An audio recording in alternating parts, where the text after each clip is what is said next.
Hello, this is Ashee from Crafting with Ashee, and welcome to this video. Thank you for joining me today. Today we're making this lovely wisteria card. I just love it, but then I love wisteria. And we're going to be using this stamp set called Wisteria Wishes, and we're going to be using the leaves, the wisteria and the two-step stamping bits, quite a bit of it. And I've used this stamp set quite a few times, so if you search on my channel you'll see quite a lot of inspiration on how to use this set. So I'm just stamping up here my wisteria in Highland Heather ink, and we're going to be stamping this a few times. You can see here I made a bit of a boo-boo, splodged about, but it doesn't matter. It's only scrap paper.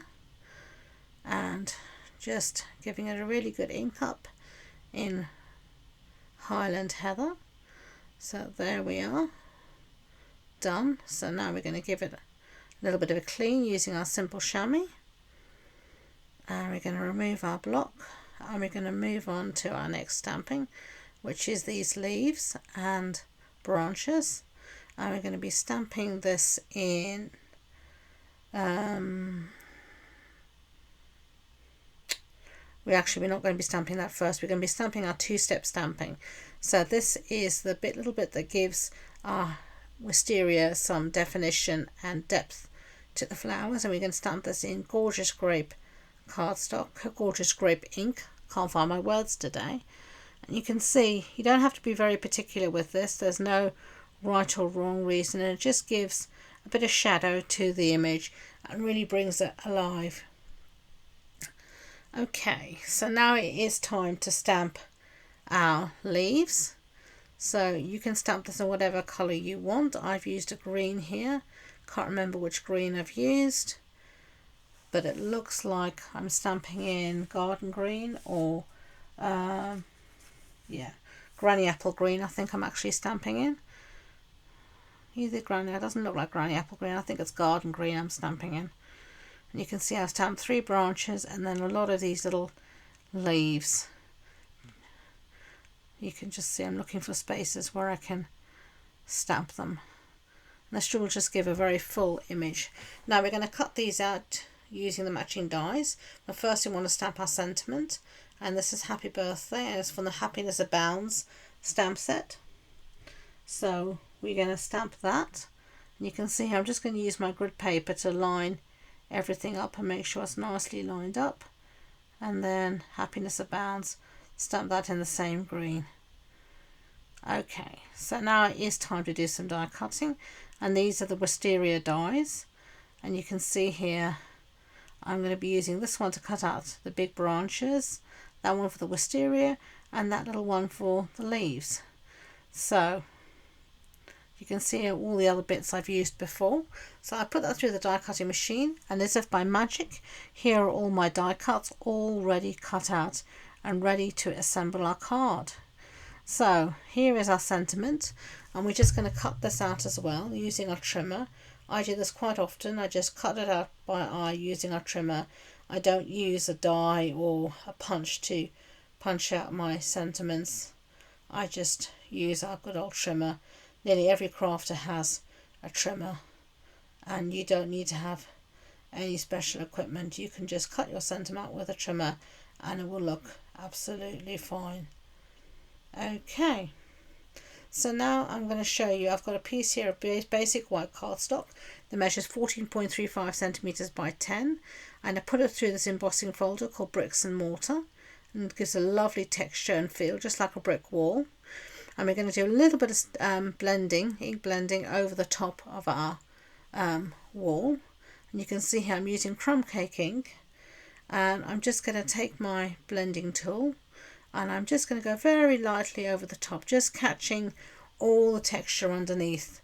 I'm not actually putting any pressure on when I'm putting my brush across the top. I'm just letting it rest on the cardstock, but without any pressure, and that way it just catches all that lovely texture and really helps to bring it to life. You can see here it just looks like a stone wall that's aging out in the sunshine. See, there you go, brings it really to life.